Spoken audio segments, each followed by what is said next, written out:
ದೇವರ ಪರಿಶುದ್ಧ ನಾಮಕ್ಕೆ ಸ್ತೋತ್ರವಾಗಲಿ.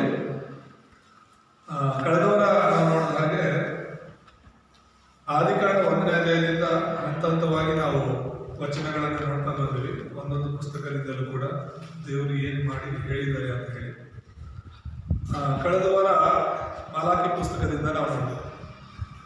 ಮಲಾಕಿ ಪುಸ್ತಕವನ್ನು ಮುಗಿಸುವಂಥ ಸಮಯದಲ್ಲಿ ಹೇಳಿದ್ದೆ, ಮಲಾಕಿ ಪುಸ್ತಕಕ್ಕೂ ಮತ್ತೆ ಮತ್ತಾಯನ ಪುಸ್ತಕ, ಹಳೆ ಒಡಂಬಡಿಕೆ ಮತ್ತು ಹೊಸ ಒಡಂಬಡಿಕೆಯ ಮಧ್ಯದಲ್ಲಿ 400 ವರ್ಷಗಳ ಕಾಲ ಗ್ಯಾಪ್ ಇದೆ. ಎಷ್ಟು ವರ್ಷ? 400 ವರ್ಷಗಳ ಕಾಲ. ಅದನ್ನ ನಿಶಬ್ದ ಕಾಲ ಅಂತ ಕರೀತಾರೆ. ಯಾವ ಕಾಲ?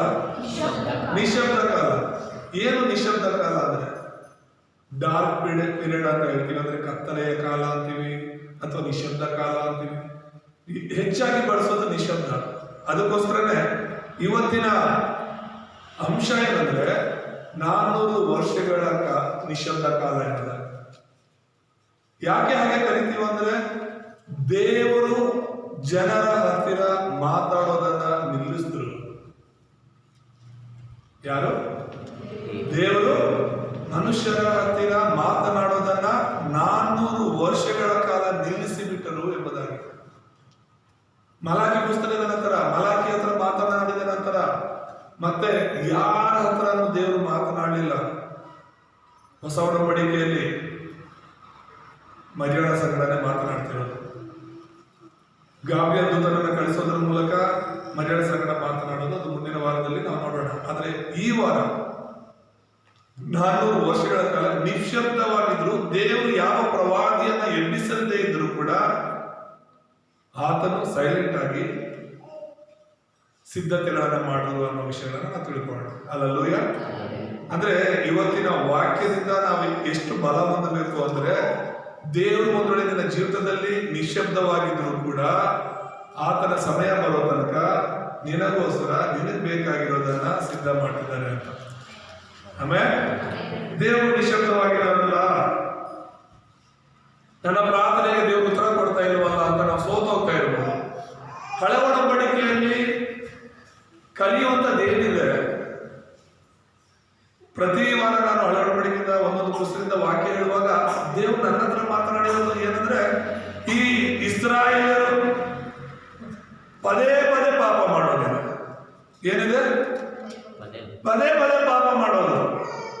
ದೇವರು ಒಬ್ಬ ಪ್ರವಾದಿನ ಎಬ್ಬಿಸ್ತಾರೆ, ಇಸ್ರಾಯೇಲರ ಬಳಿಗೆ ಕಳಿಸ್ತಾರೆ, ಅವನ ಗದರಿಸ್ತಾರೆ, ನೀವು ದೇವರ ಕಡೆ ನನ್ನ ಕಡೆಗೆ ತಿರುಗಿ ಪಾಪಗಳನ್ನ ಬಿಡಿ, ವಿಗ್ರಹಗಳನ್ನ ಬಿಡಿ, ನಾನೇ ನಿಮ್ಮ ದೇವರು, ನಾನಲ್ಲದೆ ನಿಮಗೆ ಬೇರೆ ದೇವರು ಇರಬಾರದು ಅಂತ ಹೇಳೋದು. ಇಸ್ರಾಯೇಲರು ಅವರವರ ಪಾಪಗಳನ್ನು ಒಪ್ಪಿಕೊಂಡು ದೇವರಲ್ಲಿ ಸರಿ ಹೋಗೋದು, ದೇವರ ಜೊತೆ ಚೆನ್ನಾಗಿರೋದು ಸ್ವಲ್ಪ ದಿನ, ಮತ್ತೆ ದೇವರಿಂದ ದೂರ ಆಗೋದು.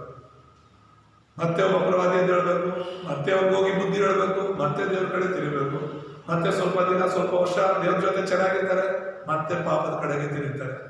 ಹಳೆ ಒಡಂಬಡಿಕೆ ನಾವು ಓದುವಾಗ ಪ್ರತಿ ಸಲ ಇದೆ, ಪ್ರತಿ ಸಲ ಇದೆ.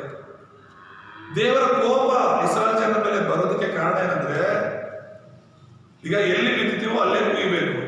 ಯಾರಿಗೆ ದೇವರು ಒಡಂಬಡಿಕೆಯನ್ನು ಕೊಟ್ಟಿದ್ದಾರೋ, ಯಾರಿಗೆ ದೇವರು ಸ್ವಾರ್ಥನ ಕೊಟ್ಟಿದ್ದಾರೋ ಅದನ್ನ ಭದ್ರವಾಗಿ ಇಟ್ಕೊಳ್ಳುವಂಥದ್ದು, ಇನ್ನೊಬ್ಬರಿಗೆ ಅದನ್ನ ಇದ್ದ ಹಾಗೇನೆ ಕೊಡೋದು ತುಂಬಾ ಮುಖ್ಯ. ಬೆಳಗ್ಗೆ ಕೂಡ ನನ್ನ ವಾಕ್ಯ ಧ್ಯಾನಿಸ್ತಿರ್ಬೇಕಾದ್ರೆ ದೇವರು ಶಿಷ್ಯರಿಗೆ ಹೇಳೋ ಮಾತೇನು ಗೊತ್ತಾ? ಮತ್ತಾಯ 12ನೇ ಅಧ್ಯಾಯದಲ್ಲಿ ನೋಡ್ಬೋದು ನಾವು. ಅದರಿಂದ ಫರಾಸಿಯರ ಮತ್ತು ಸದ್ದುಕಾಯರ ವಿಷಯದಲ್ಲಿ ಎಚ್ಚರಿಕೆಯಾಗಿರಿ ಎಂಬುದಾಗಿ, ಅವರ ಹುಳಿಯ ವಿಷಯದಲ್ಲಿ ಎಚ್ಚರಿಕೆಯಾಗಿರಿ ಅಂತ. ಅವರು ಹುಳಿ ಹಿಂಡುತ್ತಾರೆ ಅಂತ ಹೇಳಿ ಕೆಲವರೆಲ್ಲ ಹೇಳ್ತಾರಲ್ಲ, ಹುಳಿ ಹಿಂಡೋ ಕಾರ್ಯ ಮಾಡ್ತಾರೆ ಅಂತ ಹೇಳಿ. ಅಂದ್ರೆ ಕೆಡ್ಸೋದು. ಶಿಷ್ಯರಿಗೆ ಅದು ಗೊತ್ತಾಗಲ್ಲ. ಅಯ್ಯೋ, ನಾವು ಊಟನೇ ತಂದಿಲ್ಲ, ರೊಟ್ಟಿನೇ ತಂದಿಲ್ಲ, ಹುಳಿ ಬಗ್ಗೆ ಮಾತಾಡ್ತಿರಲ್ಲ ಯೇಸು ಸ್ವಾಮಿ ಅಂತ. ಯಾಕಂದ್ರೆ ಈ ಶಿಷ್ಯರು ಕೂಡ ಬರೀ ಶಾರೀರಿಕವಾದ ಆಲೋಚನೆಗಳಲ್ಲೇ ಇದ್ರು, ತಿನ್ನೋದು ಕುಡಿಯೋದು ಅದೇ ಇದ್ರೆ ವಿನಃ ಅನೇಕ ಸಲ ಯೇಸು ಸ್ವಾಮಿ ಹೇಳಿದಂತ ವಾಕ್ಯಗಳನ್ನು ಆತ್ಮಿಕವಾಗಿ ಅರ್ಥ ಮಾಡ್ಕೊಳ್ಳೋದಕ್ಕೆ ಪ್ರಯತ್ನನೇ ಮಾಡಲಿಲ್ಲ. ಕೊನೆಗೆ ಯೇಸು ಸ್ವಾಮಿ ಹೇಳ್ತಾರೆ, ನಾನು ರೊಟ್ಟಿ ಬಗ್ಗೆ ಎಲ್ಲ ಮಾತನಾಡ್ತಿರೋದು ಅಂತ. ಆಗ 12ನೇ ಅಧ್ಯಾಯದಲ್ಲಿ 12ನೇ ವಚನದಲ್ಲಿ ಇದೆ ಮತ್ತಾಯ, ಓ ಯೇಸು ಕ್ರಿಸ್ತನು ರೊಟ್ಟಿ ಬಗ್ಗೆ ಎಲ್ಲ ಮಾತಾಡ್ತಿರೋದು, ಹುಳಿ ಅಂದ್ರೆ ಅವರ ಬೋಧನೆಗಳ ಬಗ್ಗೆ ಮಾತನಾಡ್ತಾ ಇದ್ದಾರೆ. ಈ ಸದ್ದುಕಾಯರ ಫರಿಸಾಯರ ಬೋಧನೆಗಳ ಬಗ್ಗೆ ನಾವು ಎಚ್ಚರಿಕೆಯಾಗಿರ್ಬೇಕು ಅಂತ ಮಾತನಾಡ್ತಿದ್ದಾರೆ ಅಂತ ಹೇಳ್ಬಿಟ್ಟು ಅವ್ರು ಅರ್ಥ ಮಾಡ್ಕೊಳ್ತಾರೆ. ಕ್ರಿಸ್ತನ ಸತ್ಯ ವಾಕ್ಯಗಳ ಜೊತೆಗೆ ಅನೇಕರು ಬೇರೆ ಬೇರೆ ವಿಷಯಗಳನ್ನ ಉಳಿತರ ಹಿಡ್ತಾ ಇರ್ತಾರೆ. ಹಳೆ ಒಡಂಬಡಿಕೆಯಲ್ಲಿ ದೇವರು ನಾವು ಹಿಡ್ಕೋಬೇಕು ಅಂತ ಆಸೆ ಪಡ್ತಿರೋದು ಬರ್ತಾ ಇರುವಂತಹ ಅಥವಾ ಬರ್ತೀನಿ ಅಂತ ಹೇಳಿರುವಂತಹ ಕ್ರಿಸ್ತನನ್ನೇ.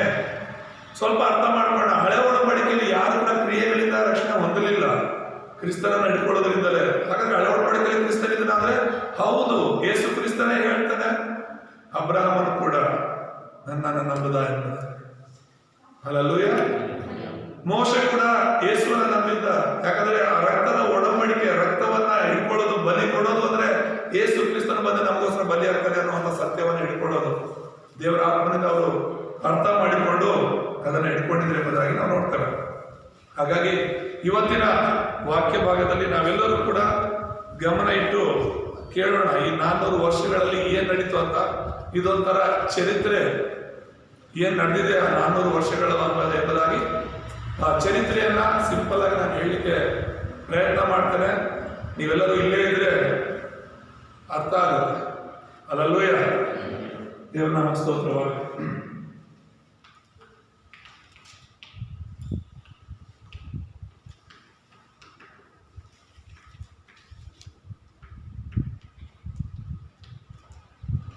ನಾನ್ನೂರು ವರ್ಷಗಳ ನಿಶಬ್ದ ಕಾಲ ಎಂಬುದಾಗಿ ಮಲಾಕಿ 4:6 ನಾವು ಓದಿದ್ವಿ. ಅದು ಕೊನೆಯ ವಚನವಾಗಿದ್ದರಿಂದ ನಾನು ಅದನ್ನು ಆರಿಸ್ಕೊಂಡೆ. ತಂದೆಯ ಮನಸ್ಸು ಮಕ್ಕಳ ಕಡೆಗೆ ತಿರುಗಬೇಕು, ಮಕ್ಕಳ ಮನಸ್ಸು ತಂದೆಯ ಕಡೆಗೆ ತಿರುಗಬೇಕು ಅಂತ ಬಿಟ್ಟು ಅದಕ್ಕೆ ಯೇಸುವನ್ನು ಹೇಳ್ತಾರೆ, ನೀವು ನನ್ನ ಕಡೆ ತಿರುಗಿದ್ರೆ ನಾನು ನಿಮ್ಮ ಕಡೆ ತಿರುಗ್ತೀನಿ ಅಂತ. ಕಳೆದ ವಾರ ವಚನ ನೆನಪಿದೆಯಾ? ನಾನು ಮಾರ್ಪಟ್ಟಿಲ್ಲ ಅಂತ ದೇವರು ಹೇಳಿದಂತ ಮಾತು 3:6 ನಾವು ನೋಡಿದ್ವಿ. ಆದರೂ ಯೆಹೋವನ ನಾನು ಮಾರ್ಪಟ್ಟಿಲ್ಲ, ಆದ್ದರಿಂದ ಯಾಕೋಬ ಸಂತತಿಯವರೇ ನೀವು ನಾಶವಾಗಲಿಲ್ಲ ಎಂಬುದಾಗಿ. ಮತ್ತೆ 7ನೇ ವಚನದಲ್ಲಿ ನಾವು ನೋಡಿದ್ವಿ, ನನ್ನ ಕಡೆಗೆ ಪುನಃ ತಿರುಗಿದರೆ ನಾನು ನಿಮ್ಮ ಕಡೆಗೆ ತಿರುಗುತ್ತೇನೆ ಎಂಬುದಾಗಿ. ನಾವು ದೇವರ ಕಡೆ ತಿರುಗಬೇಕಾಗಿರೋದು. ಯಾಕಂದ್ರೆ ದೇವರಿಂದ ದೂರ ಆಗೋದೇ ನಾವು, ದೇವರನ್ನು ಬಿಟ್ಟು ದೂರ ಆಗೋದೇ ನಾವು, ಪದೇ ಪದೇ ದೇವ್ರ ವಿರುದ್ಧವಾದ ಕಾರ್ಯಗಳನ್ನು ಮಾಡೋದೇ ನಾವು ಬದಲಾಗ್ತಿರ್ತೀವಿ, ದೇವರಲ್ಲ. ಯಾರಾದ್ರೂ ಹೇಳೋದಿಲ್ಲ ಇಲ್ಲಿ ದೇವ್ರು ಬದಲಾಗಿದ್ದಾರೆ ಅಂತ ನನ್ನ ವಿಷಯದಲ್ಲಿ. ದೇವ್ರು ಮೊದಲಿದ್ದಂಗೆ ಇಲ್ಲ ಈಗ ನನ್ನ ವಿಷಯದಲ್ಲಿ ಅಂತ ಯಾರಾದ್ರೂ ಹೇಳೋದಿಲ್ಲ. ಇಲ್ಲ, ನಾವು ಬದಲಾಗೋದು. ಯೇಸುಸ್ವಾಮಿ ಅನೇಕ ಸಲ ಹೇಳಿದ್ದಾರೆ, ನಾನು ಮಾರ್ಪಡಲ್ಲ, ನಾನು ಬದಲಾಗಲ್ಲ. ಆದ್ರೆ ಮನುಷ್ಯರದ ನಾವು ಪದೇ ಪದೇ ಪರಿಸ್ಥಿತಿಗಳ ತಕ್ಕಂತೆ ಬದಲಾಗ್ತಾನೆ ಇರ್ತೀವಿ. ಇಲ್ಲಿ ಪರಿಚಯದಲ್ಲಿ ಒಂದು 2 ವಿಷಯಗಳನ್ನು ನಾವು ನೋಡೋಣ.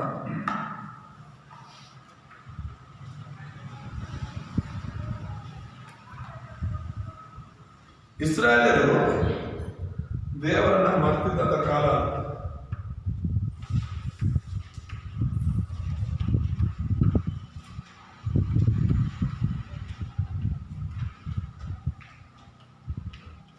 ಇಸ್ರಾಯೇಲರು ದೇವರನ್ನ ಮರೆತು ಬಿಟ್ಟಿದ್ರು ಈ 400 ವರ್ಷಗಳ ಕಾಲದಲ್ಲಿ. ಹಾಗಾಗಿ ದೇವರು ನಿಶ್ಶಬ್ದರಾಗಿ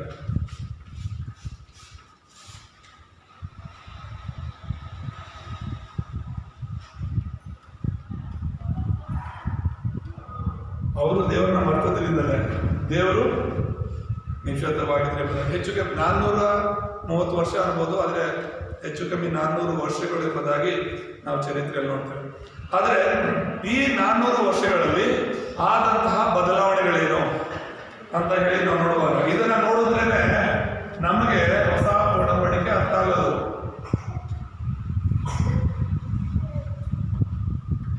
ಯಾಕಂದ್ರೆ ಈ ಹೊಸ ಒಡಂಬಡಿಕೆಯಲ್ಲಿ ಅನೇಕ ವಿಷಯಗಳಿದೆ.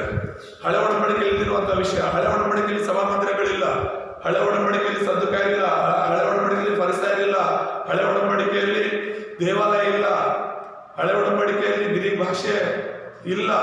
ಇದೆಲ್ಲ ಯಾವಾಗ ಡೆವಲಪ್ ಆಯಿತು, ಇದೆಲ್ಲ ಯಾವಾಗ ಬಂತು, ಇವರೆಲ್ಲ ಯಾವಾಗ ಹುಟ್ಕೊಂಡ್ರು ಈ ಗುಂಪುಗಳೆಲ್ಲ ಅಂತ ಹೇಳಿದ್ರೆ ಇವೆಲ್ಲ ಈ 400 ವರ್ಷಗಳಲ್ಲಿ ಆದಂತ ಬದಲಾವಣೆಗಳು. ಹಾಗಾಗಿ ಎಂದು ಮೊದಲನೇದಾಗಿ ರಾಜಕೀಯ ಬದಲಾವಣೆಯನ್ನು ನೋಡೋಣ.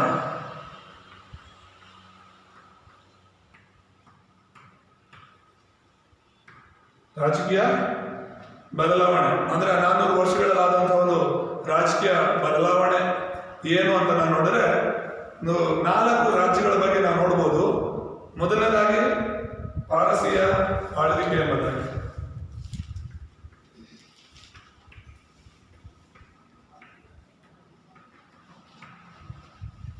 ನೀವು ಗಮನ ಕೇಳಿದ್ರೆ ಅರ್ಥ ಆಗುತ್ತೆ, ಇಲ್ಲ ಅಂದ್ರೆ ಬೋರ್ ಹೊಡೆಯುತ್ತೆ ನಿಮಗೆ. ಇದು ತುಂಬಾ ಮುಖ್ಯವಾದದ್ದು, ನಾವೆಲ್ಲ ತಿಳ್ಕೋಬೇಕಾಗಿರುವಂತ ವಿಷಯ. ಈ ಒಂದು ಪಾರಸಿಯರ ರಾಜಕೀಯ ಬದಲಾವಣೆ ಆಗಿದೆ ಅಂದ್ರೆ ಪಾರಸಿಯರು ಅಂದ್ರೆ ಯಾರು? ಅದೊಂದು ದೇಶ. ಇಸ್ರಾಯೇಲ್ಯರು ಬಾಬೆಲಿಗೆ ಗುಲಾಮರಾಗಿ ಹೋದಾಗ ಕೊನೆಗೆ ಆ ಪಾರಸಿಯರ ರಾಜರ ಕೆಳಗೆ ಇದ್ದಿದ್ದು. ಆ ಪಾರಸಿಯರ ರಾಜನ ಹೆಸರು ಕೊರೇಶ ಎಂಬುದಾಗಿ ಎಜ್ರ 1ನೇ ಅಧ್ಯಾಯ 1ನೇ ವಚನದಲ್ಲಿ ಓದುವಾಗ ನಮಗೆ ಗೊತ್ತಾಗುತ್ತೆ. ಆ ಕೊರೇಶ ಏನ್ ಮಾಡ್ತಾನೆ, ದೇವರ ಆಲೋಚನೆ ಮೇರೆಗೆ ಇಸ್ರಾಯೇಲರನ್ನ ಅಂದ್ರೆ ಯಹೂದ್ಯರನ್ನ ಅವರ ಸ್ವಂತ ದೇಶಕ್ಕೆ ವಾಪಸ್ ಕಳಿಸ್ತಾನೆ. ಏನಕ್ಕೆ? ದೇವರ ಆಲಯ ಕಟ್ಟೋದಕ್ಕೆ. ಏನಕ್ಕೆ ಕಳಿಸ್ತಾನೆ? ದೇವರ ಆಲಯ ಕಟ್ಟೋದಕ್ಕಾಗಿ ವಾಪಸ್ ಕಳಿಸುವಾಗ 3 ಗುಂಪುಗಳಾಗಿ ಅವ್ರು ವಾಪಸ್ ಬರ್ತಾರೆ. ಮೊದಲನೇ ಗುಂಪು ಜೆರುಬ್ಬಾಬೆಲನ ನಾಯಕತ್ವದಲ್ಲಿ ಒಂದು ಗುಂಪು ಬರ್ತಾರೆ. ಜೆರುಬ್ಬಾಬೆಲನ ನಾಯಕತ್ವದಲ್ಲಿ ಬಂದವರು ಏನ್ ಮಾಡ್ತಾರೆ? ದೇವರ ಆಲಯವನ್ನ ಮರುಸ್ಥಾಪನೆ ಮಾಡ್ತಾರೆ. ಸೊಲೊಮೋನನ ಆಲಯ ಏನು ಹಾಳಾಗಿರುತ್ತೆ ಅದನ್ನ ಮತ್ತೆ ಇವರು ಜೀರ್ಣೋದ್ಧಾರ ಮಾಡ್ತಾರೆ. 2ನೇ ಗುಂಪು ಬರುತ್ತೆ, ಅದು ಎಜ್ರನ ನಾಯಕತ್ವದಲ್ಲಿ ಬರುತ್ತೆ. ಆ ಎಜ್ರನ ನಾಯಕತ್ವದಲ್ಲಿ ಬರುವಂತಹ ಗುಂಪು ಏನ್ ಮಾಡುತ್ತೆ ಅಂದ್ರೆ, ಎಜ್ರನೇ ಶಾಸ್ತ್ರಿಯಾಗಿದ್ದ, ಧರ್ಮಶಾಸ್ತ್ರದ ಬೋಧಕನಾಗಿದ್ದ. ಈಗ ದೇವಾಲಯ ರೆಡಿ ಆಗಿದೆ, ದೇವಾಲಯದಲ್ಲಿ ಉಪದೇಶ ಮಾಡೋರು, ದೇವರ ವಾಕ್ಯಗಳನ್ನ ಹೇಳುವಂತ ವ್ಯಕ್ತಿ ಬೇಕಾದ್ದರಿಂದ ಅದು ಎಜ್ರನು ಬಂದು ಅದನ್ನ ಮಾಡಲಿ ಎಂಬುದಾಗಿ ನಾವು ನೋಡ್ತೀವಿ. ಅದಾದ್ಮೇಲೆ 3ನೇ ಗುಂಪು ಬರುತ್ತೆ. ಆ 3ನೇ ಗುಂಪು ನೆಹೆಮೀಯನ ಕಾಲದಲ್ಲಿ ಬರುತ್ತೆ, ನೆಹೆಮೀಯನ ನಾಯಕತ್ವದಲ್ಲಿ ಬರುತ್ತೆ. ನೆಹೆಮೀಯನು ಬಂದು ಏನ್ ಮಾಡ್ತಾರೆ ಅಂದ್ರೆ, ಯೆರೂಸಲೇಮಿನ ಸುತ್ತಲೂ ಹೋಳಿ ಗೋಡೆಯನ್ನ ಕಟ್ತಾನೆ. ಅಲ್ಲೂಯ. ನಾನು ಹೇಳ್ತದ್ದು, ಈ ಪಾರಸಿಯ ಆಳ್ವಿಕೆಯಲ್ಲಿ ಇಡೀ ಪ್ರಪಂಚವನ್ನ ಅವರು ಆಕ್ರಮಣ ಮಾಡ್ಕೊಂಡಿದ್ರು ಕೂಡ ದೇವರು ಅವನ ಹೃದಯದಲ್ಲಿ ಮಾತನಾಡಿ ದೇವರ ಮಕ್ಕಳನ್ನ ವಾಪಸ್ ಅವರ ದೇಶಕ್ಕೆ ಕಳಿಸ್ಲಿಕ್ಕೆ ಅವನ ಹೃದಯವನ್ನ ಕದಲಿಸಿದೆ ಎಂಬುದಾಗಿ ನಾನು. ಅಲ್ಲೂಯ. ಇವರ ಆಳ್ವಿಕೆ 1539ರಿಂದ 332 ತನಕ ಇತ್ತು. ಇದು ಬಿಸಿ ಅಂದ್ರೆ ಕ್ರಿಸ್ತ ಪೂರ್ವ, ಯೇಸು ಕ್ರಿಸ್ತನು ಬರೋದಕ್ಕೆ ಮುಂಚೆ ಈ ಒಂದು ಕಾಲದಲ್ಲಿ ಪಾರಸಿಯರು ಆಳ್ವಿಕೆ ಮಾಡ್ತಾ ಇದ್ರು. ಹಾಗಾದ್ರೆ ಈಗಾಗಲೇ ನಾನು ಹೇಳಿದ ಹಾಗೆ ಕೊರೇಶ ಎಂಬ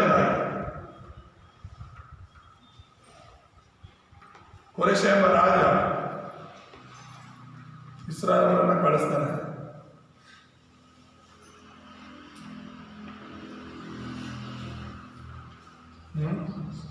ಕೊರೇಶನೆಂಬ ರಾಜ ಇಸ್ರಾಯೇಲರನ್ನ ವಾಪಸ್ ಕಳಿಸ್ತಾರೆ.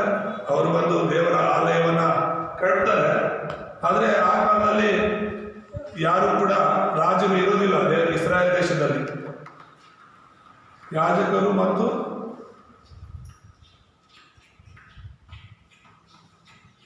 ಸ್ಥಳೀಯ ನಾಯಕರೇ ಇಸ್ರಾಯೇಲ್ ದೇಶವನ್ನ ನಡೆಸ್ತಾ ಇರ್ತಾರೆ. ಅದು ಪಾರಸಿಯರ ಕಾಲ. 2ನೇ ಕಾಲ ಬರುತ್ತೆ ರಾಜಕೀಯವಾಗಿ, ಅದು ಬಂದ್ಬಿಟ್ಟು ಗ್ರೀಕರ ಆಳ್ವಿಕೆ ಎಂಬುದಾಗಿ ನೋಡ್ತೇವೆ.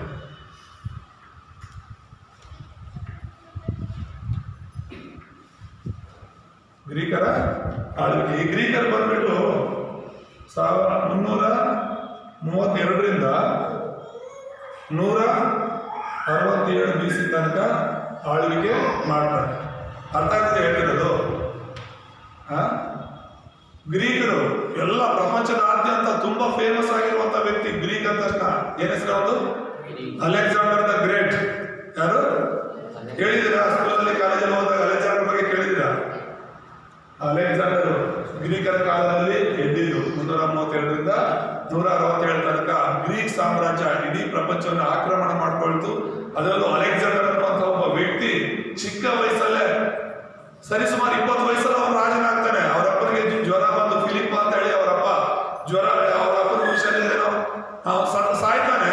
ಸತ್ತ ನಂತರ 20 ವಯಸ್ಸಲ್ಲೇ ಅಲೆಕ್ಸಾಂಡರ್ ರಾಜನಾಗ್ತಾನೆ. ಅಲೆಕ್ಸಾಂಡರ್ ಸಾಯೋದು 30 ವಯಸ್ಸಲ್ಲಿ. ಬರೀ 10 ವರ್ಷ ಮಾತ್ರ ಅವನು ರಾಜನಾಗಿರೋದು. 10 ವರ್ಷದಲ್ಲಿ ಪ್ರಪಂಚವನ್ನೇ ಗೆಲ್ತಾನೆ. ಪ್ರಪಂಚವನ್ನೇ ಗೆಲ್ತಾನೆ. ಅಷ್ಟು ಬಲಶಾಲಿ ವ್ಯಕ್ತಿಯಾಗಿ ಅಷ್ಟು ದೊಡ್ಡ ಸೈನ್ಯವನ್ನ ಕಟ್ಟಿ ಅವನಿಗೆ ಯಾವ ದೇಶ ಕಾಲಿರ್ತಾನೋ ಆ ದೇಶ ಅವನಿಗೆ ಶರಣಾಗ್ತಾ ಇತ್ತು. ಒಂದು ಯುದ್ಧ ಮಾಡಿ ಸೋಲ್ತಾ ಇದ್ರು ಬೇರೆ ದೇಶದವರು, ಅಥವಾ ಅವನು ಬರ್ತಿದ್ದಾರೆ ನಮ್ಮ ದೇಶಕ್ಕಾದ್ರೆ ಇವರೇ ಮುಂಚಿತವಾಗಿ ಹೋಗಿ ನಾವು ಶರಣಾಗ್ತೀವಿ, ನಿನ್ನ ಮೇಲೆ ನಾವು ಯುದ್ಧ ಮಾಡಿ ನಮ್ಮ ಕೈಲಿ ಆಗಲ್ಲ ಅಂತ ಹೇಳ್ಬಿಟ್ಟು ಶರಣಾಗ್ತಾ ಇದ್ರು. ಅಷ್ಟರ ಮಟ್ಟಿಗೆ ಅಲೆಕ್ಸಾಂಡರ್ ಸಮಯದಲ್ಲಿ ಗ್ರೀಕ್ ದೇಶ ತುಂಬಾ ಅಭಿವೃದ್ಧಿ ಹೊಂದಿತು ಎಂಬುದಾಗಿ ನಾವು ನೋಡ್ತೇವೆ.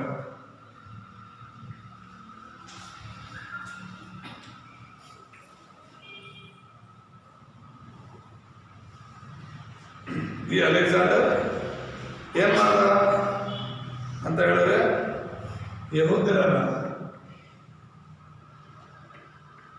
ಸ್ವಾಧೀನ ಮಾಡಿಕೊಂಡ, ಯಹೂದ್ಯರನ್ನ ಅವನ ಕಂಟ್ರೋಲ್ ತಗೊಂಡ. ಇಸ್ರೇಲನ್ನು ಕೂಡ ಅವನು ಅಲೆಕ್ಸಾಂಡರ್ ಜಯಿಸಿದ. ಅದಾದ ನಂತರ ಅವನೇನ್ ಮಾಡ್ದ,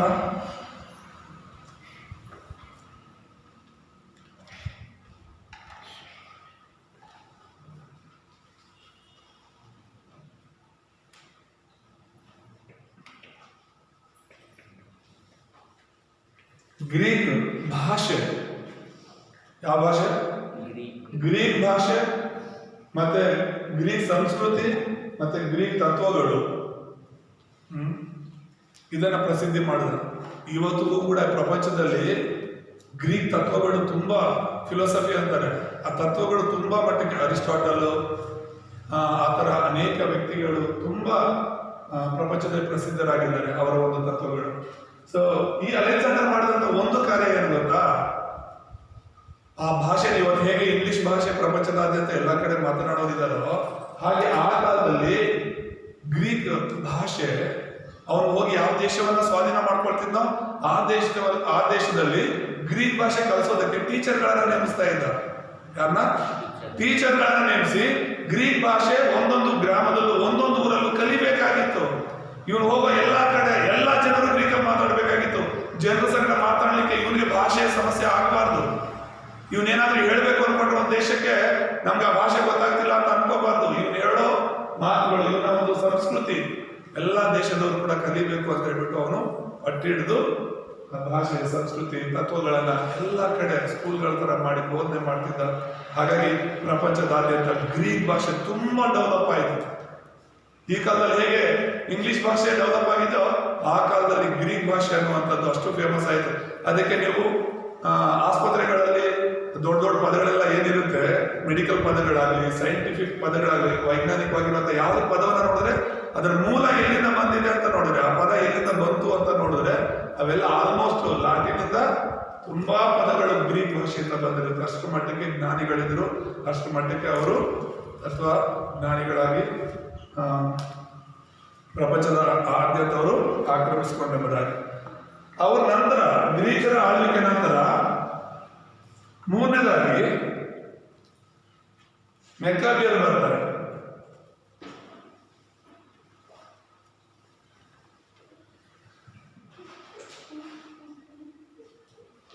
ಮೆಕ್ಕಾಬಿಯರ ಪ್ರತಿರೋಧ.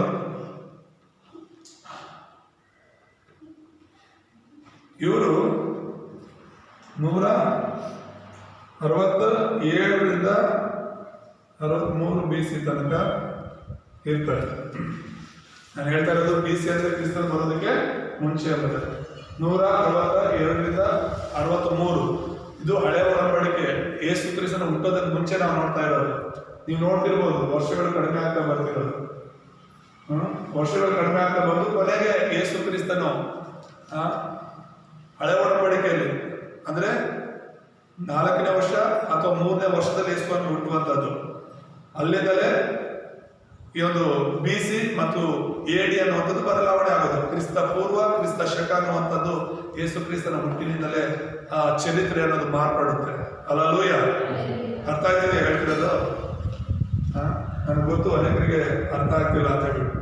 ಆದ್ರೂ ಈ 400 ವರ್ಷಗಳಲ್ಲಿ ದೇವರು ಇಸ್ರಾಯೇಲ್ ಜೊತೆ ನೇರವಾಗಿ ಮಾತನಾಡದಿದ್ರು ಕೂಡ ಯಾವ ರೀತಿ ಒಂದೊಂದಾಗಿ ಸಿದ್ಧತೆ ಮಾಡ್ತಾರೆ ಹೇಳ್ಬಿಟ್ಟು ನಿಮಗೆ ಹೇಳೋದಕ್ಕೆ ನಾನು ಪ್ರಯತ್ನ ಮಾಡ್ತಾ ಇದ್ದೀನಿ. ಕೊನೆಯಲ್ಲಿ ನಿಮಗೆ ಅರ್ಥ ಆಗುತ್ತೆ, ನೀವು ಇದನ್ನ ಪೂರ್ತಿಯಾಗಿ ಕೇಳಿಸ್ಕೊಂಡ್ರೆ. ಈ ಮೆಕ್ಕಾಬಿಯರು ಯಾರು? ಈ ಮೆಕ್ಕಾಬಿಯರ ಗುಂಪು ಯಾವುದು ಅಂತ ಹೇಳಿದ್ರೆ, ಇವರು ಇಸ್ರಾಯೇಲಿಯರ ಪರವಾಗಿ ಇಸ್ರಾಯೇಲರೇ, ಯಹೂದ್ಯರೇ ಈ ಜನರಿಗೋಸ್ಕರ ಹೋರಾಡೋದಕ್ಕೋಸ್ಕರ ಯಾವಾಗೆಲ್ಲ ಇವರು ಗ್ರೀಕ್ ಸಂಪ್ರದಾಯ ಸಂಸ್ಕೃತಿ ಈ ವಿಗ್ರಹಾರಾಧನೆ ಅನ್ನುವಂಥದ್ದು ಯಹೂದ್ಯರ ಮೇಲೆ ಬಲವಂತವಾಗಿ ಹೇಳ್ತಾ ಇದ್ರು, ಒಂದು ಗುಂಪು ಅಂತ ಹೇಳುತ್ತೆ ಕಬೀರ್ ಅಂತ. ಅವ್ರು ಎಷ್ಟರ ಮಟ್ಟಿಗೆ ದೇವರಿಗೋಸ್ಕರ ದೇವರ ವಿಷಯಗಳಲ್ಲಿ ಬಲವಾಗಿ ನಿಲ್ಬೇಕು ಅಂತ ತೀರ್ಮಾನ ಮಾಡ್ಕೊಂಡ್ರು ಅಂದ್ರೆ ಅವರು ಈ ರಾಜರ ಆಳ್ವಿಕೆಯನ್ನೇ ಪ್ರತಿರೋಧ ಮಾಡಿದ್ರು, ರಾಜರ ವಿರುದ್ಧವಾಗಿ ನಿಂತ್ಕೊಂಡ್ರು, ಅವರು ಹೋರಾಟ ಮಾಡಿದ್ರು ಎಂಬುದಾಗಿ ನಾವು ನೋಡ್ತೇವೆ. ಎಪಿಫಾನೆಸ್ ಅಂತ ಹೇಳಿ ಒಬ್ಬ ವ್ಯಕ್ತಿ,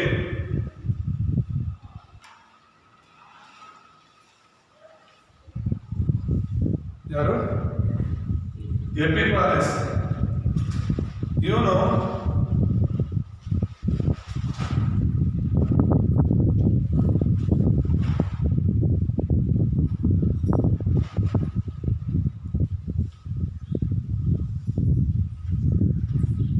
ಇಸ್ರಾಯೇಲರ ಸಂಪ್ರದಾಯಗಳನ್ನ, ಇಸ್ರಾಯೇಲರ ಕಾರ್ಯಗಳನ್ನೆಲ್ಲ ನಿಲ್ಲಿಸ್ಬಿಡ್ತಾರೆ. ಯಾರು? ಎಪಿಫಾನೆಸ್ ಅಂತ ಹೇಳ್ಬಿಟ್ಟು. ಅದಕ್ಕೋಸ್ಕರ ಈ ಮೆಕಾಬಿಯಸ್ಗೆ ತುಂಬಾ ಕೋಪ ಬರುತ್ತೆ. ಇನ್ನು ಅದಕ್ಕಿಂತ ಕೋಪ ಬಂದಂತ ವಿಷಯ ಏನು ಅಂತ ಹೇಳಿದ್ರೆ, ದೇವಾಲಯ ಏನು ಅಲೆಕ್ಸಾಂಡರ್ ಇವರು, ನಾನು ಆಗ್ಲೇ ಹೇಳಿದೆ, ದೇವರು ಏನ್ ಮಾಡ್ತಾರೆ, ಫರಾಸಿಯರ ಕಾಲದಲ್ಲಿ ಕೊರೇಶನನ್ನ ದೇವರು ಮಾತನಾಡಿ ಜನರನ್ನ ಕಳಿಸ್ಕೊಡ್ತಾರೆ, ಇಸ್ರಾಯೇಲರನ್ನ ವಾಪಸ್ ಕಳಿಸ್ಕೊಡ್ತಾರೆ. ಅವ್ರು ಬಂದ್ಬಿಟ್ಟು ಆ ಜೆರುಬ್ಬಾಬೆಲನ ಕಾಲದಲ್ಲಿ ದೇವಾಲಯ ಪ್ರತಿಷ್ಠೆ ಮಾಡಿರ್ತಾರಲ್ಲ, ಕಟ್ಬಿಟ್ಟು ಪ್ರತಿಷ್ಠೆ ಮಾಡಿರ್ತಾರಲ್ಲ, ಆ ದೇವಾಲಯದಲ್ಲಿ ಆ ಯಹೂದರಿಗೆ ಹಂದಿ ಅಂದ್ರೆ ಆಗೋದಿಲ್ಲ, ಹಂದಿ ಅಂದ್ರೆ ಆಗೋದಿಲ್ಲ. ಆದ್ರೆ ಈ ಎಪಿಫಾನೆಸ್ ಅನ್ನುವಂಥವ್ನು ಏನ್ ಮಾಡ್ತಾನೆ, ದೇವಾಲಯದಲ್ಲಿ ಹಂದಿಯನ್ನು ತಂದು ಬಲಿ ಕೊಡ್ತಾನೆ.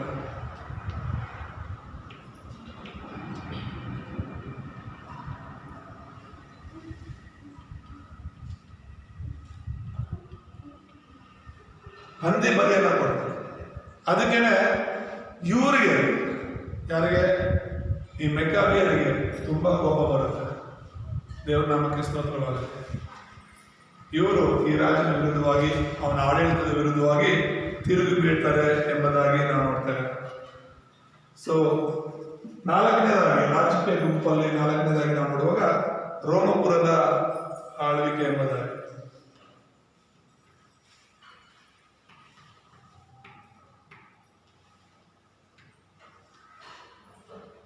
ಈ ರೋಮಪುರದ ಆಳ್ವಿಕೆನ ನಾವು ನೋಡುವಾಗ 63 BC ಇಂದ ಯೇಸು ಕ್ರಿಸ್ತನು ಬರುವ ತನಕ ಕೂಡ ಇತ್ತು. ಯೇಸು ಕ್ರಿಸ್ತನು ಹುಟ್ಟುವಾಗ ಯಾರು ಆಳ್ವಿಕೆ ಮಾಡ್ತಾ ಇದ್ರು ಪ್ರಪಂಚವನ್ನ? ರೋಮಪುರದವರು. ಆ ರೋಮಪುರದ ವ್ಯಕ್ತಿಗಳೇ ಇಸ್ರಾಯೇಲನ್ನ ಪರಿಪಾಲನೆ ಮಾಡ್ತಾ ಇದ್ರು. ಈ ಪೌಲನ ಕಾಲದಲ್ಲಿ ಕೂಡ ರೋಮಪುರನೇ ಆಡಳಿತ ಮಾಡ್ತಾ ಇದ್ರಿಂದ ರೋಮಪುರಕ್ಕೆ ಖೈದಿಯಾಗಿ ಪೌಲನನ್ನ ಕರ್ಕೊಂಡು ಹೋಗಿದ್ದು ಇವೆಲ್ಲ ನಾವು ನೋಡ್ತೀವಿ. ರೋಮಪುರದವರೇ ನೇಮಿಸಿರ್ತಾರೆ ಪಿಲಾತನನ್ನ, ಹೆರೋದನನ್ನ ಇಸ್ರಾಯೇಲ್ ದೇಶವನ್ನು ಆಳ್ವಿಕೆ ಮಾಡೋದಕ್ಕಾಗಿ ಅವರನ್ನ ಗೊಂಬೆ ರಾಜರುಗಳಾಗಿ ನೇಮಿಸಿ ಆಡಳಿತ ಮಾಡಿಸ್ತಿರ್ತಾರೆ. ಅದಕ್ಕೆ ನಾವು ನೋಡ್ತಿರುವಂಥದ್ದು ರೋಮಪುರದ ಸೇನಾಧಿಪತಿ. ಈ ರೋಮಪುರ ಏನ್ ಮಾಡುತ್ತಂದ್ರೆ,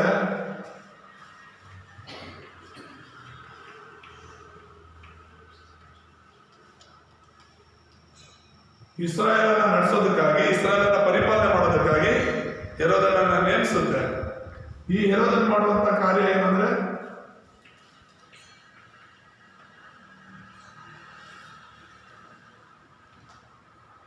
ದೇವಾಲಯವನ್ನು ಕಟ್ಟಿಸ್ತಾರೆ.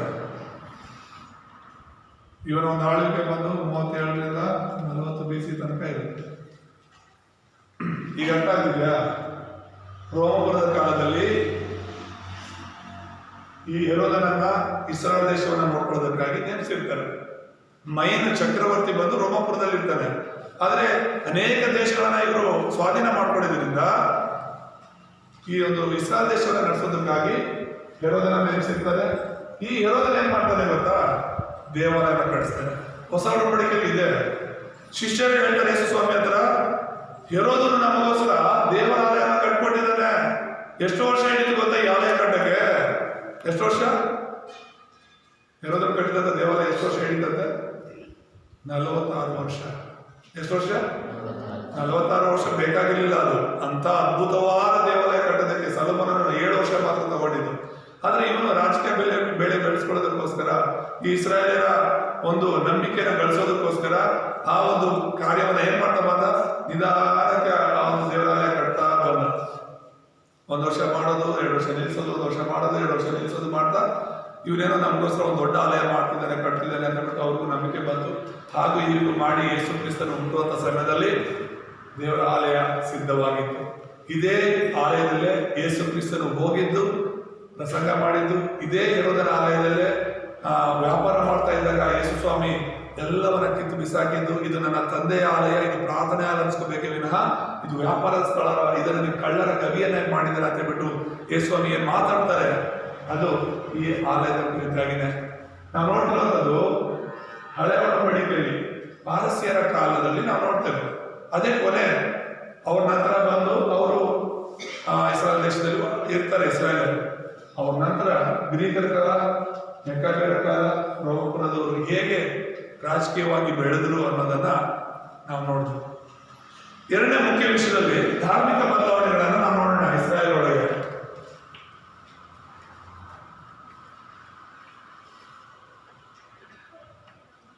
ಧಾರ್ಮಿಕ ಬದಲಾವಣೆಗಳು. ಈಗ ರಾಜಕೀಯ ನಾವು ನೋಡಿದ್ವಿ, ರಾಜಕೀಯವಾಗಿ ಹೇಗೆಲ್ಲ ಬದಲಾವಣೆ ಆಗಿ ಯಾರೆಲ್ಲ ಹೇಗೆಲ್ಲ ಆಳ್ವಿಕೆ ಮಾಡೋದು ಅನ್ನೋದನ್ನ ನೋಡಿದ್ವಿ.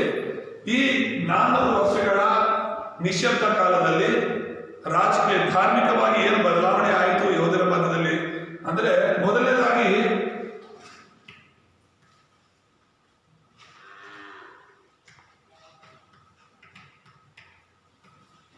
ಯಹೂದ್ಯರ ಪಂಥಗಳು ಅಂತ ಹೇಳಿ ಕರೀತೀವಿ. ಏನು ಯಹೂದ್ಯರ ಪಂಥಗಳು, ಅವುಗಳ ಅಭಿವೃದ್ಧಿ ಅಂತ ಹೇಳಿದ್ರೆ, ಇಲ್ಲಿ ನಾನಾಗಲೇ ಹೇಳಿದಾಗೆ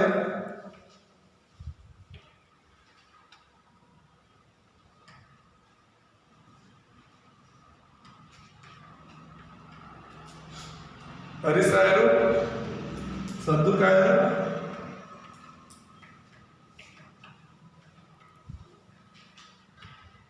ಮೂರನೇದಾಗಿ ಯಹೂದಿಗಳು ಅಂದ್ರೆ ಶಾಸ್ತ್ರಿಗಳು, ನಾಲ್ಕನೇದಾಗಿ ನಾವು ನೋಡುವಾಗ ಮತಾಭಿಮಾನಿಗಳು.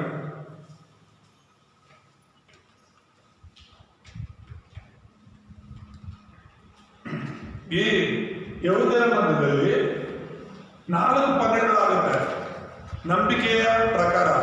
ಈಗ ಕ್ರೈಸ್ತರ ಜೀವನ ಕೂಡ ಹಾಗೆ ಆಗ್ಬಿಟ್ಟಿದೆ. ಕ್ರೈಸ್ತರಲ್ಲಿ ಅನೇಕ ಪಂಗಡಗಳಿದೆ ಅಲ್ವಾ? ಕ್ರೈಸ್ತರಲ್ಲಿ ಅನೇಕ ಪಂಗಡಗಳಂದ್ರೆ ಏನು? ಗುಂಪುಗಳಾಗ್ಬಿಟ್ಟಿದ್ದಾರೆ. ಬಾಪ್ಟಿಸ್ಟ್ ಅಂತ ಒಂದು ಸಂಸ್ಥೆ ಇದೆ ಅಂತ ಹೇಳಿದ್ರೆ ಅದೊಂದು ಪಂಗಡ, ಅವರ ಒಂದು ಬೋಧನೆ ಬೇರೆ. ಇಲ್ಲ ಪೆಂಟೆಕೋಸ್ಟ್ ಇದೆ ಅಂತ ಹೇಳಿದ್ರೆ ಅವ್ರದ್ದು ಬೋಧನೆ ಬೇರೆ, ಅವ್ರದ್ದು ಜೀವನ ಬೇರೆ. ರೋಮ ಕ್ಯಾಥಲಿಕ್ ಅಂದ್ರೆ ಅವ್ರದೇ ಬೇರೆ, CSA ಅಂದ್ರೆ ಅವ್ರದೇ ಬೇರೆ. ಇವೆಲ್ಲ ಇಷ್ಟೂ ಪಂಗಡಗಳಾಗೋದಕ್ಕೆ ಕಾರಣ ಏನು ಅಂತ ಹೇಳಿದ್ರೆ ಸೈತಾನ. ಇಷ್ಟೂ ಪಂಗಡಗಳು ಬೇರೆ ಬೇರೆ ಆಗೋದಕ್ಕೆ, ಯಾಕಂದ್ರೆ ಒಗ್ಗಟ್ಟಾಗಿದ್ದಿದ್ರೆ ಇವತ್ತು ಎಲ್ಲಾ ಸಭೆಯವರು ಯೇಸುವಿನ ನಾಮದಲ್ಲೇ ರಕ್ಷಣೆ ಹೊಂದಿದ್ದೀವಿ, ಯೇಸುವಿನ ನಾಮದಲ್ಲೇ ನಮಗೆ ನಿತ್ಯ ಜೀವ, ಯೇಸುವಿನ ನಾಮದಲ್ಲೇ ನಮ್ಮ ಪಾಪ ಕ್ಷಮಾಪಣೆ, ಯೇಸು ಯೇಸು ಯೇಸು ಮಾತ್ರನೇ ನಮ್ಗೆ ಬೇಕಿರೋದು ಅನ್ನೋ ಒಂದು ತೀರ್ಮಾನದಲ್ಲಿ ಇದ್ದಿದ್ರೆ ಇಷ್ಟು ಪಂಗಡಗಳು ಆಗ್ತಿರ್ಲಿಲ್ಲ, ಅವಶ್ಯಕತೆ ಇರಲಿಲ್ಲ. ಆದ್ರೆ ಇವತ್ತು ಅವ್ರು ಸ್ವಂತ ಆಲೋಚನೆಗಳನ್ನು ಮಾಡಿಕೊಂಡು, ಇಲ್ಲ ಆ ಸಭೆಯಲ್ಲಿ ಇದಿಲ್ಲ, ಈ ಸಭೆಯಲ್ಲಿ ಅದಿಲ್ಲ, ಈ ಸಭೆಯಲ್ಲಿ ಇದು ಸರಿ ಇಲ್ಲ. ಇರಬೇಕಾಗಿರೋದೇನು? ಯೇಸು. ಹಲ್ಲೆಲೂಯಾ. ಪ್ರತಿ ಸಭೆಗೆ ಯಜಮಾನನಾಗಿರ್ಬೇಕಾಗಿರೋದು ಯೇಸು ಮಾತ್ರನೇ. ಆದ್ರೆ ಇವತ್ತು ರೋಮ ಕ್ಯಾಥಲಿಕ್ ನೋಡುವಾಗ ಅವ್ರ ಸಭೆಗೆ ಮರಿಯಳು ತಲೆಯಾಗಿದ್ದಾರೆ. ಅವ್ರಿಗೆ ಯೇಸುಗಿಂತ ಪೋಪ್ ಮುಖ್ಯವಾಗಿಬಿಡ್ತಾರೆ. ಯೇಸು ಕ್ರಿಸ್ತನು ಕೊಡೋ ಬೆಲೆಗಿಂತ ಪೋಪ್ಗೂ ಕೊಡೋದು, ಮರಿಯಳು ಕೊಡೋ ಬೆಲೆ ಜಾಸ್ತಿ, ಗೌರವ ಜಾಸ್ತಿ. ಹೇಗೆ ಆ ಸಭೆ ಪರಲೋಕಕ್ಕೆ ಹೋಗುತ್ತೆ? ಹೇಗೆ ಆ ಸಭೆ ವಿಶ್ವಾಸಿಗಳು ಪರಲೋಕಕ್ಕೆ ಹೋಗಕ್ಕಾಗತ್ತೆ? ನಾನೇ ಮಾರ್ಗ ಅಂತ, ನಾನು ನಮ್ಮ ತಾಯಿ ಇಬ್ರು ಮಾರ್ಗ ಅಂತ ಹೇಳಿಲ್ಲ ಅಲ್ಲಿ ಯೇಸು ಕ್ರಿಸ್ತ. ಹಲ್ಲೆಲೂಯಾ. ಯೇಸು ಅಲ್ಲದೆ ಇರುವಂತ, ಅದಕ್ಕೆ ನಾನು ಆಗ್ಲೇ ಹೇಳಿದೆ, ಈ ಸದ್ದುಕಾಯರು, ಈ ಫರಿಸಾಯರು ಹುಳಿ ಹಿಂಡುತ್ತಾರೆ. ಅದೇ ರೀತಿಯಲ್ಲಿ ಈ ಕಾಲದ ಅನೇಕ ಸಭೆಗಳವರು, ಅನೇಕ ಪಾಸ್ಟರ್ಗಳವರು, ಅನೇಕ ಪಂಗಡಗಳವರು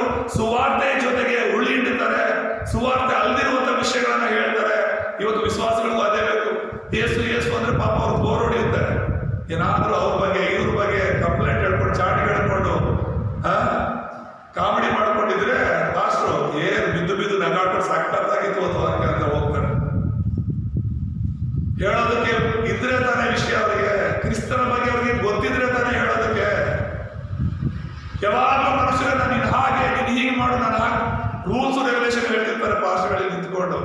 ಕ್ರಿಸ್ತನ ಆಳ ಅಗಲ ಉದ್ದ ಎತ್ತರವನ್ನ ಹೇಳಿ ನಾವು ಯೇಸುವನ್ನ ಪರಿಚಯ ಮಾಡಿದ್ರೆ ಯೇಸುನೇ ಅವರ ಜೀವಿತಗಳನ್ನು ಬದಲಾವಣೆ ಮಾಡ್ತಾರೆ. ನೀನು ಬದಲಾವಣೆ ಮಾಡೋಕ್ಕಾಗಲ್ಲ. ನೀನು ಬದಲಾವಣೆ ಮಾಡಿದ್ರೆ ಸಾಯೋ ತನಕ ಪ್ರಯಾಸ ಪಡ್ತಾನೆ ಇರಬೇಕು ಒಬ್ಬ ವ್ಯಕ್ತಿನ ಬದಲಾವಣೆ ಮಾಡಕ್ಕೆ. ಸರಿಯಾದ ಕ್ರಿಸ್ತರನ್ನ, ಸರಿಯಾದ ಸುವಾರ್ತೆನ ನಾವು ಸಾರಿದ್ರೆ ದೇವರೇ ಬದಲಾವಣೆ ಮಾಡ್ಕೊಳ್ತಾನೆ. ಅವರನ್ನ ಹಿಡ್ಕೊಂಡು ಅವ್ರು ಬದಲಾಗ್ತಾರೆ, ಬಿಟ್ರೆ ಅವ್ರು ನಾಶವಾಗ್ತಾರೆ. ನಿನ್ನ ನನ್ನ ಕೆಲಸ ಏನು? ಜೀವನ ಪೂರ್ತಿ ಅವ್ರ ಹಿಂದೆ ಹೋಗಿ ಹೋಗಿ ಹೋಗಿ ಬಲವಂತ ಮಾಡೋದೇನಾ? ಅವ್ರು ಆರಿಸಲ್ಪಟ್ಟಿದ್ದಾರೆ ಅಂದ್ರೆ ಕ್ರಿಸ್ತರಿಗೋಸ್ಕರ ಅವ್ರು ನಿಲ್ತಾರೆ. ಅಲ್ಲಿ ನಾವು ಸೋತೋಗೋದು ಬೇಡ. ಹಲ್ಲೆಲೂಯಾ. ಸೊ ಈ ಒಂದು ಯೆಹೂದ್ಯರ ಪಂಥಗಳು, ಫರಿಸಾಯರು, ಇವ್ರೇನ್ ಹೇಳ್ತಾರೆ ನಮ್ಮವ್ರು ಗೊತ್ತಾ? ಯಾಕೆ ಇವರಲ್ಲಿ ಇಷ್ಟು ಭೇದಗಳಾಯ್ತು ಅಂದ್ರೆ, ಫರಿಸಾಯರು ಪುನರುತ್ಥಾನ ಇದೆ ಅಂತ ನಂಬ್ತಾ ಇದ್ರು. ಏನಂತ ನಂಬ್ತಿದ್ರು? ಇದಿರ ಇಲ್ಲ, ಏನಂತ ನಂಬ್ತಿದ್ರು? ಪುನರುತ್ಥಾನವನ್ನು ನಂಬ್ತಾ ಇದ್ರು. ಈ ಸದ್ದುಕಾಯರು ಪುನರುತ್ಥಾನ ನಂಬಲ್ಲ. ಅವರವರದೇ ಆದಂತ ಆಲೋಚನೆಗಳು.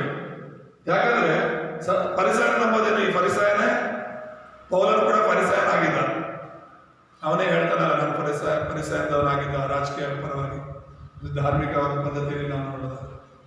ಆದ್ರೆ ಇವರು ನಂಬೋದೇನಂದ್ರೆ, ಹೌದು ನಾವು ಸತ್ತ ಮೇಲೆ ನಮಗೆ ಪುನರುತ್ಥಾನ ಅನ್ನೋದು ಇರುತ್ತೆ, ದೇವರು ನಮಗೆ ನ್ಯಾಯ ತೀರ್ಪು ಕೊಡ್ತಾನೆ ಅಂತ ಹೇಳ್ಬಿಟ್ಟು ಅವ್ರು ನಂಬ್ತಿದ್ರು. ಆದ್ರೆ ಇವರು ಸದ್ದುಕಾಯರೋದನ್ನ ನಮ್ಮದೇ ಒಂದೇ ಒಂದು ಕಾರಣ, ಮುಖ್ಯವಾಗಿ ಯೇಸು ಸ್ವಾಮಿ ಜೊತೆ ಅವ್ರು ಕೇಳೋದೇನು ಗೊತ್ತಾ?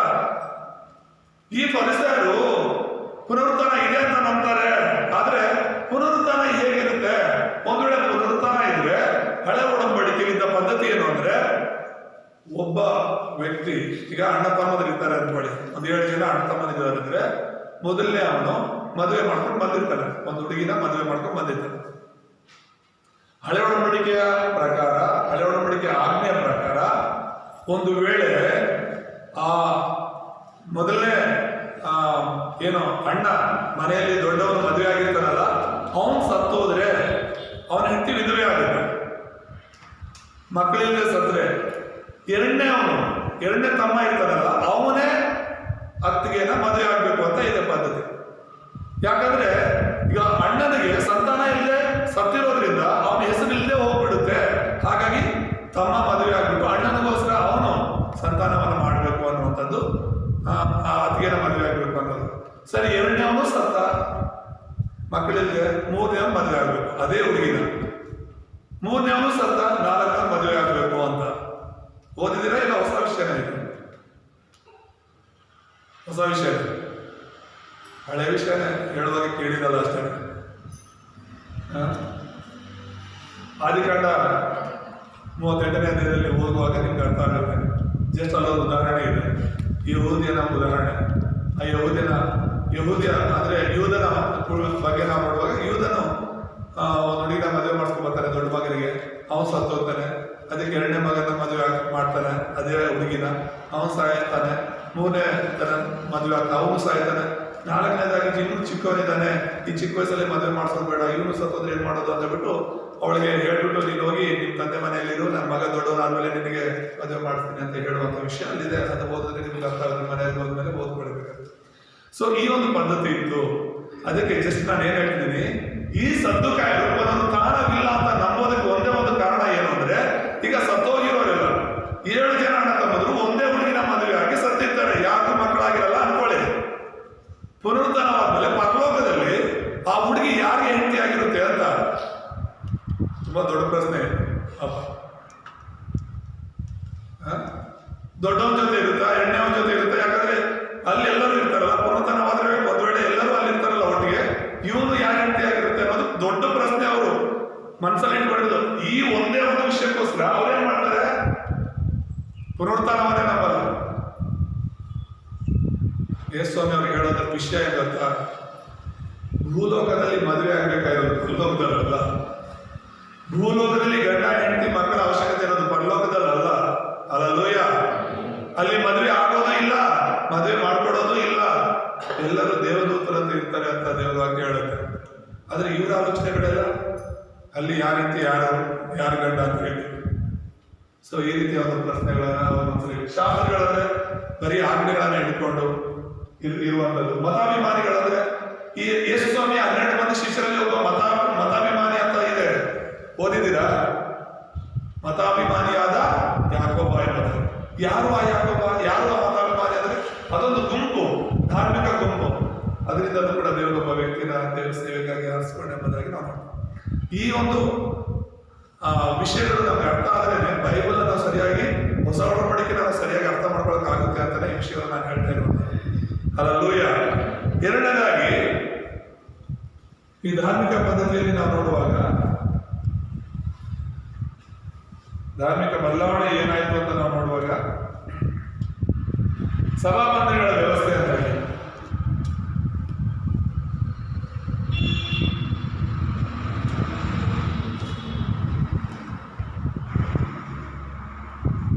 ಸಭಾಮಂದಿರಗಳ ವ್ಯವಸ್ಥೆ. ಈ ಸಭಾಮಂದಿರಗಳು ಏನಾಗುತ್ತೆ ಅಲ್ಲಿ ಬೆಳೆಯುತ್ತೆ. ಇದರಲ್ಲಿ ಒಂದು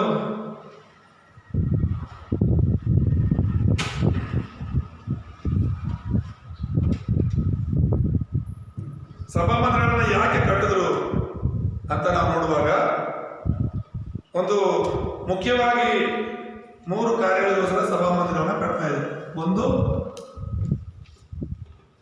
ಪ್ರಾರ್ಥನೆಗೋಸ್ಕರ, 2 ಶಿಕ್ಷಣಕ್ಕೋಸ್ಕರ, 3 ನ್ಯಾಯ ವಿಚಾರಣೆಗೋಸ್ಕರ. ಸಭಾಮಂದಿರಗಳನ್ನ ಯಾಕೆ ಕಟ್ತಾ ಇದ್ರು? ಹೊಸ ಒಡಂಬಡಿಕೆಯಲ್ಲ ಸಭಾಮಂದಿರಗಳ ಬಗ್ಗೆ ಇದೆ. ಪೌಲರು ಕೂಡ ಸಭಾಮಂದಿರಗಳ ಬಗ್ಗೆ ಪ್ರಸಂಗ ಮಾಡ್ತಾ ಇದ್ದ ಅಂತ ಹೇಳಿ ನಾವು ನೋಡ್ತೇವೆ.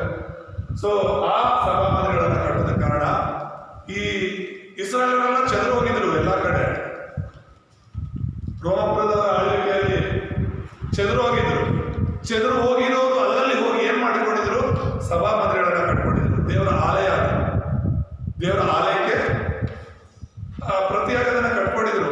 ಎಲ್ಲರೂ ಹೋಗಿ ಯೆರೂಸಲೇಮಲ್ಲಿರುವಂತ ದೇವಾಲಯದಲ್ಲಿ ಆರಾಧನೆ ಮಾಡಕ್ ಆಗಲ್ಲ, ಅಷ್ಟು ದೂರ ಪ್ರಯಾಣ ಮಾಡಿಕೊಂಡು. ಈಗ ಬಸ್ಸು, ಕಾರು, ಟ್ರೈನ್ಗಳು, ಬೈಕ್ಗಳು, ಇಷ್ಟೆಲ್ಲ ವ್ಯವಸ್ಥೆ ಇದ್ರು ವಿಶ್ವಾಸಗಳು ಸಭೆ ಬರೋಕ್ಕೆ ಯೋಚನೆ ಮಾಡ್ತಿರ್ತಾರೆ. ಬಸ್ ಸಿಕ್ಕಿಲ್ಲ, ಕಾರ್ ಸಿಕ್ಕಿಲ್ಲ, ಬೈಕ್ ಸಿಕ್ಕಿಲ್ಲ, ದೂರ ಆಯಿತು ಅನ್ಕೊಂಡು ಆರಾಮಾಗಿ ಮನೆಯಲ್ಲಿರ್ತಾರೆ ಆರಾಧನೆ ಬರದೆ. ಆ ಕಾಲದಲ್ಲಿ 100 ಕಿಲೋಮೀಟರ್ ನಡ್ಕೊಂಡು ಹೋಗಿ ದೇವರನ್ನ ಆರಾಧನೆ ಮಾಡ್ತಾರೆ. ಸೊ ಅಷ್ಟು ದೂರ ದೇವರ ಆಲಯ ದೂರ ಆಯಿತು ಅಂತ ಬಿಟ್ಟು ಅವ್ರು ಏನ್ ಮಾಡೋರು?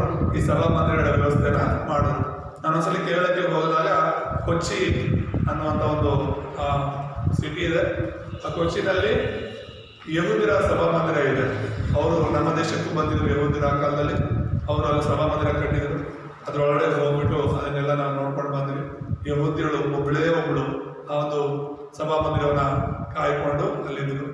ಅವಾಗ 5 ರೂಪಾಯಿನೋ ಟಿಕೆಟ್, 5 ರೂಪಾಯಿ ಇಸ್ಕೊಂಡು ಅವ್ರ ಒಳಗಡೆ ಬಿಡ್ತಿದ್ರು. ಅದನ್ನೆಲ್ಲ ನಾವು ನೋಡ್ಕೊಂಡು ಬಂದ್ವಿ.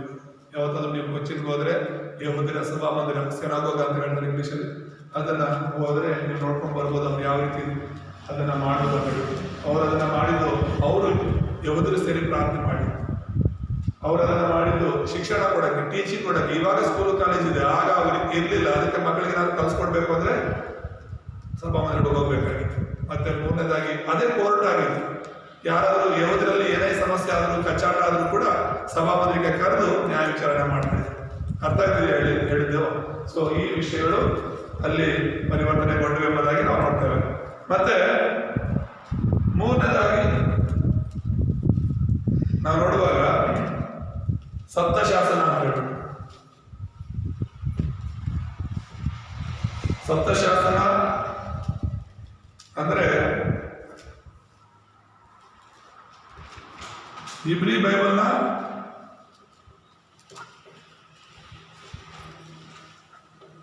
ಇಬ್ರಿಯಲ್ಲಿರೋ ಬೈಬಲ್ನ ಗ್ರೀಕ್ ಭಾಷೆಗೆ ಭಾಷಾಂತರ ಮಾಡಿಸ್ತಾರೆ ದೇವರು.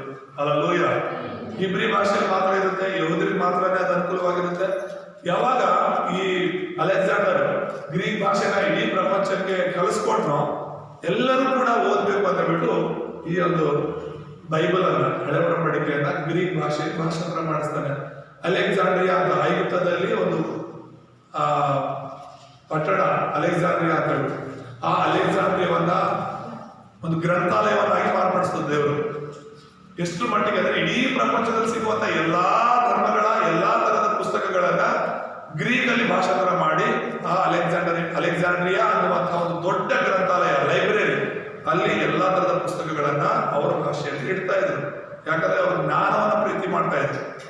ಗ್ರೀಕರು ಜ್ಞಾನವನ್ನ ಪ್ರೀತಿ ಮಾಡ್ತಾ ಇದ್ರಿಂದ ಯಾವ ಪುಸ್ತಕದಲ್ಲಿ ಏನಿದೆಯೋ ಎಲ್ಲಾ ಪುಸ್ತಕದಲ್ಲಿರುವಂತಹ ವಿಷಯಗಳನ್ನ ತಿಳ್ಕೋಬೇಕು ಅನ್ನೋ ಒಂದು ವಿಷಯಕ್ಕೆ ಅವರು ಗ್ರೀಕ್ ಭಾಷೆಗೆ ಅದನ್ನ ಭಾಷಾಂತರ ಮಾಡ್ತಿದ್ರು. ಹಾಗೇನೆ ಸೆಪ್ಟಿಸೆಂಟ್ ಅಂತ ಹೇಳಿದ್ರೆ ಸಪ್ತಶಾಸನ ಅಂದ್ರೆ 70 ಜನರು ಸೇರಿ ಆ ಒಂದು ಬೈಬಲ್, ಹೀಬ್ರೂ ಬೈಬಲ್ ಗ್ರೀಕ್ ಭಾಷೆಗೆ ಭಾಷಾಂತರ ಮಾಡಿದ್ರು ಎಂಬುದಾಗಿ ನೋಡ್ತೇವೆ ಇದೇ 400 ವರ್ಷಗಳ ಕಾಲದಲ್ಲಿ. ಮತ್ತೆ ಮೂರನೇ ಮುಖ್ಯ ಸಂದೇಶವನ್ನು ನಾವು ನೋಡೋಣ. ಮೂರನೇ ವಿಷಯ ಮುಖ್ಯವಾದ ಘಟನೆಗಳು ಮತ್ತು ಅವುಗಳ ಪ್ರಭಾವ ಎಂಬುದಾಗಿ.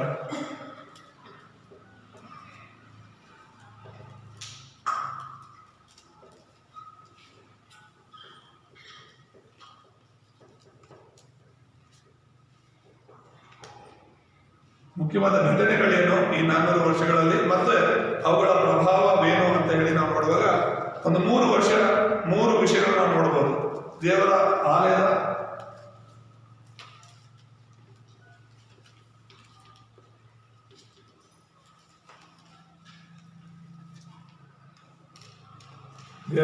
ಆಲಯದ ಮರುಸಮರ್ಪಣೆ,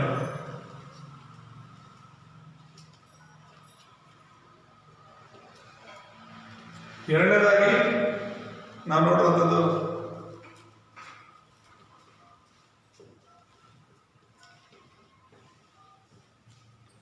ರೋಮಪುರದ ಆಳ್ವಿಕೆ, ಮೂರನೇದಾಗಿ ನಾವು ನೋಡುವಾಗ ಹೆರೋದನ ಆಡಳಿತ.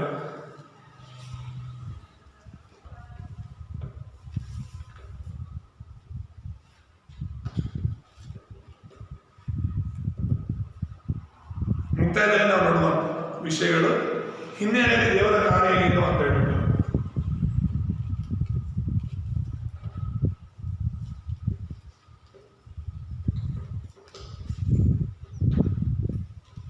ಹಿನ್ನೆಲೆಯಲ್ಲಿ ದೇವರ ಕಾರ್ಯಗಳೇನು ನಾವು ಆಗ್ಲಿಂದ ಮಾತಾಡ್ತಾ ಬಂದಿದ್ದು ಎಲ್ಲ ನೀವು ಅರ್ಥ ಮಾಡ್ಕೋಬೇಕು ಅಂತ.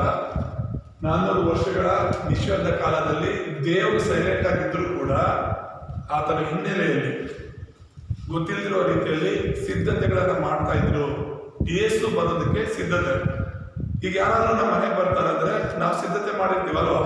ಯಾರಾದ್ರೂ ಒಬ್ಬ ಗೆಸ್ಟ್ ಬರ್ತಾರೆ ನಮ್ಮ ಮನೆಗೆ ಅಂದ್ರೆ ಅದರ ಸಿದ್ಧತೆಗಳನ್ನ ಅವ್ರಿಗೆ ಗೊತ್ತಿಲ್ಲದೆ ಮಾಡ್ತೀವಿ, ಬರೋರಿಗೆ ಹೇಳ್ಬಿಟ್ಟು ಮಾಡ್ತೀವಿ ನಾವು? ಇಲ್ಲ. ಆ ರೀತಿ ದೇವರು ಈ ಲೋಕದಲ್ಲಿ ಬರೋದಕ್ಕೆ ಮುಂಚೆ, ಯೇಸು ಈ ಲೋಕದಲ್ಲಿ ಬರೋದಕ್ಕೆ ಮುಂಚೆನೆ ಕೆಲವು ಸಿದ್ಧತೆಗಳನ್ನ ಮಾಡ್ತಾ ಬಂದ್ರು. ಏನು ಆ ಸಿದ್ಧತೆಗಳು ಅಂತ ಹೇಳಿ ನಾವು ನೋಡುವಾಗ ಮೊದಲನೇದಾಗಿ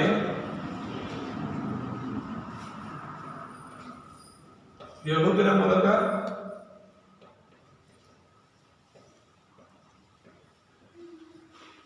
ಏಕದೇವತಾ ತತ್ವ ಎಂಬುದಾಗಿ ನಾವು ನೋಡ್ತೀವಿ.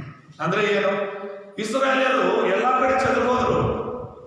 ಈ ರೋಮಪುರದವರ ಒಂದು ದಬ್ಬಾಳಿಕೆಯಿಂದ, ಕಷ್ಟಗಳಿಂದ, ಹಿಂಸೆಗಳಿಂದಾಗಿ ಇಸ್ರಾಯೇಲರು ಪ್ರಪಂಚದ ಎಲ್ಲಾ ಕಡೆ ಚದುರು ಹೋದ್ರು. ಆ ಕಾಲದಲ್ಲಿ ಯೇಸು ಬರಕ್ಕೆ ಮುಂಚೆನೆ ಅನೇಕ ಜನರು ಚದುರು ಹೋಗಿದ್ರು ಎಲ್ಲಾ ದೇಶಗಳಿಗೆ.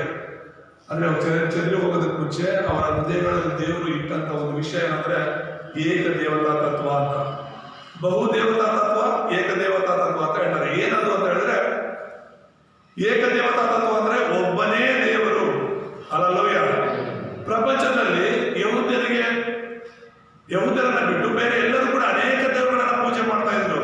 ಅದು ಯಹೂದ್ಯರು ಮಾತ್ರನೇ ಒಂದೇ ದೇವರನ್ನ ಪೂಜೆ ಮಾಡ್ತಾ ಇದ್ರು. ಮುಸ್ಲಿಮ್ಸ್ ಕೂಡ ಅನೇಕ ದೇವರುಗಳನ್ನ ಪೂಜೆ ಮಾಡ್ತಾ ಇದ್ರು ಮೊದಲು. ಆಮೇಲೆ ಮೊಹಮ್ಮದ್ ಅವರು ಯೆರೂಸಲೇಮಿಗೆ ಹೋಗಿ ಅಲ್ಲಿ ಇವರು ಯೇಸುವನ್ನ, ಯೆಹೋವ ದೇವರನ್ನ ಆರಾಧನೆ ಮಾಡೋದು ನೋಡ್ಬಿಟ್ಟು, ಆತ್ಮಿಕ ರೀತಿಯಲ್ಲಿ ಸತ್ಯಕ್ಕೆ ತಕ್ಕಂತೆ ಆರಾಧನೆ ಮಾಡೋದು ನೋಡ್ಬಿಟ್ಟು, ಹೌದಲ್ವಾ ದೇವರಂದ್ರೆ ಆತ್ಮ ಅಲ್ವಾ, ನಾವು ಮಾಡ್ತಿರೋದೆಲ್ಲ ತಪ್ಪು ಅಂತ ಹೇಳ್ಬಿಟ್ಟು ಅಲ್ಲಿ ಅವನು ಆ ವಿಷಯಗಳನ್ನ ತಿಳ್ಕೊಂಡು ಬಂದೆ ಒಂದು ಇಸ್ಲಾಮನ ಸ್ಥಾಪನೆ ಮಾಡಿದ.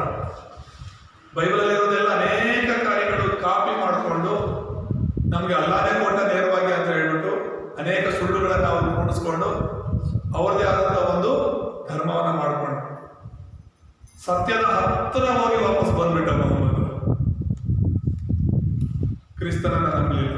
ಕ್ರಿಸ್ತನ ಒಬ್ಬ ಮೊಹಮ್ಮದ್ ಜೊತೆಗೆ ಯೇಸು ಕೂಡ ಒಬ್ಬ ಪ್ರವಾದಿ ಅಂತ ಮಾತ್ರನೇ ನೋಡ್ತಿದ್ದಾರೆ ವಿನಃ ಯೇಸು ಕ್ರಿಸ್ತನು ಅಂತ, ಯೇಸು ರಕ್ಷಕನು ಅಂತ, ಯೇಸು ದೇವರು ಅಂತ ಅವ್ರು ನಂಬ್ತಾ ಇಲ್ಲ. ಯೇಸುವಿನ ಮರಣ ಪುನರುತ್ಥಾನ ನಾವು ನಂಬೋದಿಲ್ಲ. ಯೇಸು ಮರಣ ಪುನರುತ್ಥಾನ ನಂಬದೇ ಇರೋರು ಕ್ರೈಸ್ತರೇ ಅಲ್ಲ, ದೇವರ ಮಕ್ಕಳೇ ಅಲ್ಲ. ದೇವತಾ ತತ್ವ. ಮುಸ್ಲಿಮ್ಸ್ ಒಂದೇ ದೇವರನ್ನ ನಂಬೋದು, ಆದರೆ ಅವ್ರು ನಂಬ್ತಿರೋ ದೇವರು ತಪ್ಪು. ಅರ್ಥ ಆಗ್ತಿದೆಯಾ? ಅನೇಕರು ಈ ಲೋಕದಲ್ಲಿ ಒಂದೇ ದೇವರಿಗೆ, ಬೌದ್ಧರಿದ್ದಾರೆ ಒಂದೇ ದೇವರನ್ನ ನಂಬ್ತಾರೆ, ಆದರೆ ಸರಿ ಅಲ್ಲ. ಯಾಕೆ ಹೇಳ್ತೀನಿ ಅಂದ್ರೆ, ಯಹೂದ್ಯರ ಮೂಲಕ ದೇವರು ಒಬ್ಬನೇ ಅನ್ನುವಂತ ವಿಶ್ವಾಸವನ್ನ ಹರಡಿಸ್ತಾ ಇದ್ದ ದೇವರು. ಆಗ ದೇವರು ಈ ಲೋಕದಲ್ಲಿ ಬಂದಾಗ ಅವ್ರು ನಂಬೋದಕ್ಕೆ ರೆಡಿ ಇರ್ಬೋದಾಗಿತ್ತು. ಎರಡನೇದಾಗಿ ದೇವರು ಸಿದ್ಧಪಡಿಸಿದ್ದೇನೆಂದ್ರೆ, ಗ್ರೀಕರ ಮೂಲಕ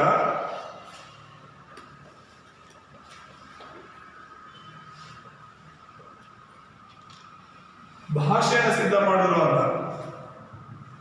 ಇವತ್ತು ನಾವೆಲ್ಲ ಇಂಡಿಯಾದವರು ಅಲ್ವಾ, ಭಾರತೀಯರು.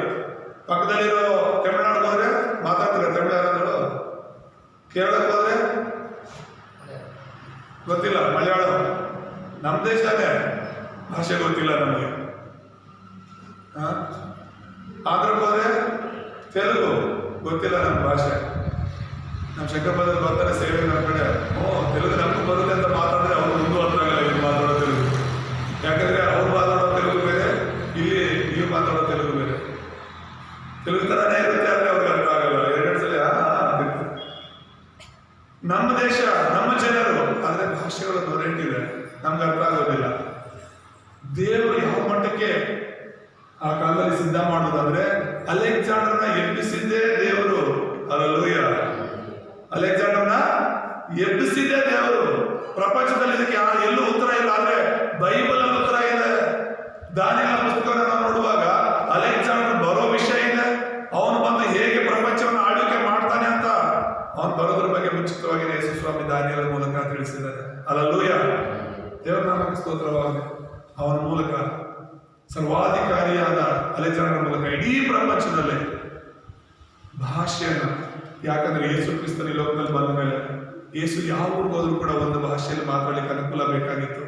ಶಿಷ್ಯರೆಲ್ಲ ಯಾವುದೇ ದೇಶಕ್ಕೆ ಹೋದ್ರು ಸ್ವಾರ್ಥ ಸಾಧಕ್ಕೆ ಭಾಷೆ ಸಮಸ್ಯೆ ಇರಬಾರ್ದಾಗಿತ್ತು. ಹಾಗಾಗಿ ಯೇಸು ಸ್ವಾಮಿನೂ ಗ್ರೀಕ್ ಭಾಷೆ ಕಲ್ತಿದ್ರು ಆ ಕಾಲದಲ್ಲಿ, ಶಿಷ್ಯರು ಕೂಡ ಗ್ರೀಕ್ ಭಾಷೆನೂ ಬರ್ತಾ ಇತ್ತು, ಇಬ್ರು ಭಾಷೆ ಜೊತೆಗೆ. ಈಗ ನಾವು ಲಂಬಾಣಿಗಳಾಗಿದ್ದು ನಮ್ಮ ಭಾಷೆ ನಾವು ಮನೆಯಲ್ಲಿ ಮಾತಾಡ್ಕೊಡ್ತೀವಿ, ಲಂಬಾಣಿ ಭಾಷೆ. ಬೇರೆ ಹೊರಗಡೆ ಕನ್ನಡ ಭಾಷೆ ನಾವು ಹೇಗೆ ಆಟೋಮೆಟಿಕ್ ಆಗಿ ಕಲಿಯೋದ್ರ ಮೂಲಕ ನಮ್ಮ ಮಕ್ಕಳೆಲ್ಲ ಕಲಿತಾರೋ ಹಾಗೆ ಇಬ್ರು ಅನ್ನೋದು ಅವ್ರ ಮನೆ ಭಾಷೆ ಆಗಿತ್ತು, ಯಹೂದ್ಯರ ಮನೆ ಭಾಷೆ. ಗ್ರೀಕ್ ಅನ್ನೋದು ಇಂಟರ್ನ್ಯಾಷನಲ್ ಭಾಷೆ ಆಗಿತ್ತು ಆ ಕಾಲದಲ್ಲಿ. ಅದನ್ನ ಕಲ್ತ್ಕೊಂಡದ್ರ ಮೂಲಕ ಲೋಕಕ್ಕೆಲ್ಲ ಹೋಗಿ ಅವ್ರು ಸ್ವಾರ್ಥ ಸಾಧೋದಕ್ಕೆ ಅನುಕೂಲವಾಯಿತು. ಹಲ್ಲೆಲೂಯಾ. ಮತ್ತೆ ಮೂರನೇದಾಗಿ ರೋಮಪುರದವ್ರ ಮೂಲಕ.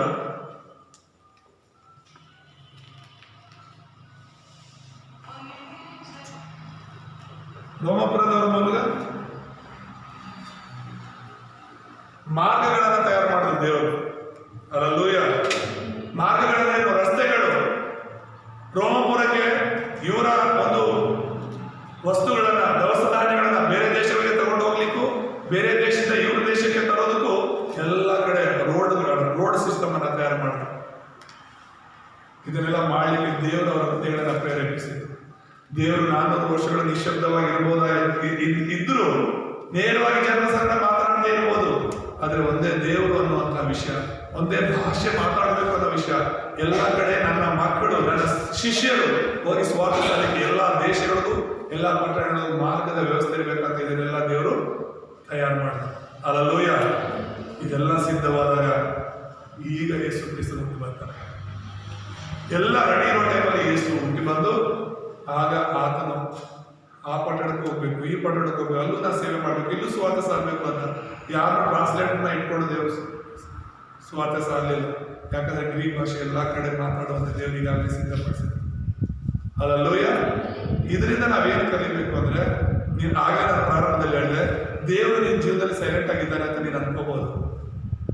ಖಂಡಿತ ಆತ ಸೈಲೆಂಟ್ ಆಗಿದ್ರು ಕೂಡ ನಿನಗೋಸ್ಕರ, ನಿನ್ನ ಜೀವನಕ್ಕೋಸ್ಕರ, ನಿನ್ನ ಕುಟುಂಬಕ್ಕೋಸ್ಕರ ಏನು ಮಾಡಬೇಕು, ಯಾವ ಉದ್ದೇಶಕ್ಕಾಗಿ ದೇವರು ನಿನ್ನನ್ನು ಸೃಷ್ಟಿ ಮಾಡಿದಾರೋ, ಯಾವ ಉದ್ದೇಶಕ್ಕಾಗಿ ದೇವರು ನಿನ್ನ ಗ್ರಾಮದಲ್ಲಿ, ನಿನ್ನ ಕುಟುಂಬದಲ್ಲಿ, ನಿನ್ನ ಸಭೆಯಲ್ಲಿ ಇಟ್ಟಿದಾರೋ ಆ ಉದ್ದೇಶನ ನೆರವೇರಿಸಲಿಕ್ಕೆ ಬೇಕಾಗಿರೋ ಎಲ್ಲ ಸಿದ್ಧತೆಗಳನ್ನ ಹಿನ್ನೆಲೆಯಲ್ಲಿ ಮಾಡ್ತಿದ್ದಾರೆ, ಬ್ಯಾಕ್ಗ್ರೌಂಡ್ ಅಲ್ಲಿ ತಯಾರು ಮಾಡ್ತಿದ್ದಾರೆ.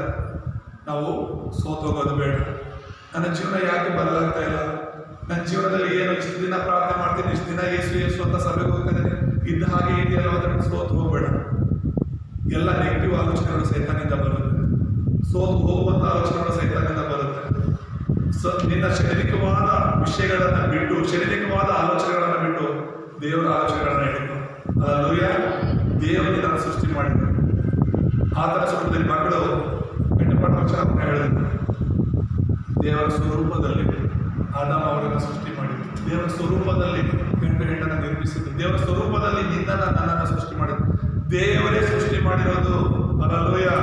ಇಲ್ಲಿ ನೀನಿರೋದು ದೇವರಿಗೋಸ್ಕರ. ಈ ಭೂಲೋಕದಲ್ಲಿ ಬದುಕುವಷ್ಟು ದಿನ ಕ್ರಿಸ್ತನಿಗೋಸ್ಕರನೇ ಬದುಕಬೇಕು. ಆತನ ನಿನ್ನ ಜೀವನದಲ್ಲಿ ಒಳ್ಳೆಯ ಉದ್ದೇಶವನ್ನು ಇಟ್ಟಿದ್ದಾರೆ. ಆತ ನಿನ್ನ ಜೀವನದಲ್ಲಿ ಒಳ್ಳೆಯ ಆಲೋಚನೆ ಇಟ್ಟಿದ್ದಾರೆ. ಆತ ನಿನ್ನ ಜೀವನದಲ್ಲಿ, ನಾನು ಆಗಲೇ ಹೇಳಿದ್ರೆ, ಪ್ರತಿಯೊಂದು ಒಂದೊಂದು ಉದ್ದೇಶಕ್ಕಾಗಿ ಸೃಷ್ಟಿಯಾಗಿ ತಯಾರು ಮಾಡಿರೋ ಹಾಗೆ ನಿನ್ನನ್ನು ಕೂಡ ಒಂದು ಉದ್ದೇಶಕ್ಕಾಗಿ ದೇವರು ತಯಾರು ಮಾಡಿದ್ದಾರೆ. ಅದು ಉಪಯೋಗ ಆಗಲಿಕ್ಕೆ ಒಂದು ಸಮಯ ಅಂತ ಬರುತ್ತೆ. ಹಲ್ಲೆಲೂಯಾ. ನೀನು ಉಪಯೋಗ ಆಗಲಿಕ್ಕೆ ಒಂದು ಸಮಯ ಅಂತ ಬರುತ್ತೆ. ಮನೆಯಲ್ಲಿ ಎಷ್ಟೋ ವಸ್ತುಗಳಿರುತ್ತೆ. ಎಲ್ಲ ವಸ್ತುಗಳನ್ನ ಎಲ್ಲ ಟೈಮಲ್ಲಿ ಉಪಯೋಗ ಮಾಡಲ್ಲ.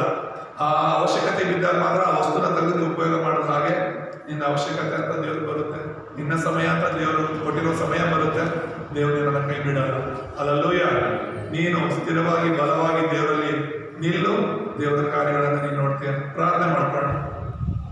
ನಮ್ಮನ್ನು ಬಹಳವಾಗಿ ಪ್ರೀತಿಸುವಂತ ನಮ್ಮ ತಂದೆಯಾದ ದೇವರೇ, ನಿಮ್ಮ ಪರಿಶುದ್ಧ ನಾಮ ಸ್ತೋತ್ರವಾಗಲಿ. ಅಪ್ಪ, ಈ ಸಮಯದಲ್ಲಿ ವಾಕ್ಯದ ಮೂಲಕ ನಮ್ಮ ಸಂಗಡ ಮಾತನಾಡಿದ್ದಕ್ಕಾಗಿ ಸ್ತೋತ್ರ. 400 ವರ್ಷಗಳ ಕಾಲ ನಿಶ್ಶಬ್ದವಾಗಿ ನೀವಿದ್ರು ಕೂಡ ಹಿನ್ನೆಲೆಯಲ್ಲಿ ಅಪ್ಪ ದೇವರೇ, ಕ್ರಿಸ್ತನ ಬರುವುದಕ್ಕೆ, ಲೋಕ ಸುವಾರ್ತೆಗಳ ನಡೆಯುವುದಕ್ಕೆ ಬೇಕಾಗಿರುವಂತಹ ಎಲ್ಲ ಸಿದ್ಧತೆಗಳನ್ನ ಮಾಡಿದ್ರೆ ಎಂಬುದಾಗಿ ನಾವು ನೋಡ್ತಿದ್ದೀವಿ. ನಮ್ಮ ಜೀವನದಲ್ಲೂ, ನಮ್ಮ ಕುಟುಂಬದಲ್ಲೂ, ನಮ್ಮ ಸಭೆಗಳಲ್ಲೂ ಅಪ್ಪ ದೇವರೇ ಸ್ತೋತ್ರ ಸ್ವಾಮಿ, ನೀವು ನಮ್ಮ ಜೀವಿತದಲ್ಲಿ ಕಾರ್ಯಗಳನ್ನ ಮಾಡ್ತಿದ್ರೆ, ಸಿದ್ಧತೆಗಳನ್ನ ಮಾಡ್ತಿದ್ರೆ ಎಂಬುದಾಗಿ ನಾವು ನಂಬ್ತೇವೆ. ಅಪ್ಪ, ಈ ವಾರದಲ್ಲಿ ಈ ವಾಕ್ಯವನ್ನು ಧ್ಯಾನಿಸುವಂತ ಕೃಪೆ ತೋರಿಸಿ ಕ್ರಿಸ್ತನಾದ ಯೇಸುವಿನಾದ ಪ್ರಾರ್ಥಿಸ್ತೇನೆ ಅಂತ ಹೇಳ್ತೇವೆ.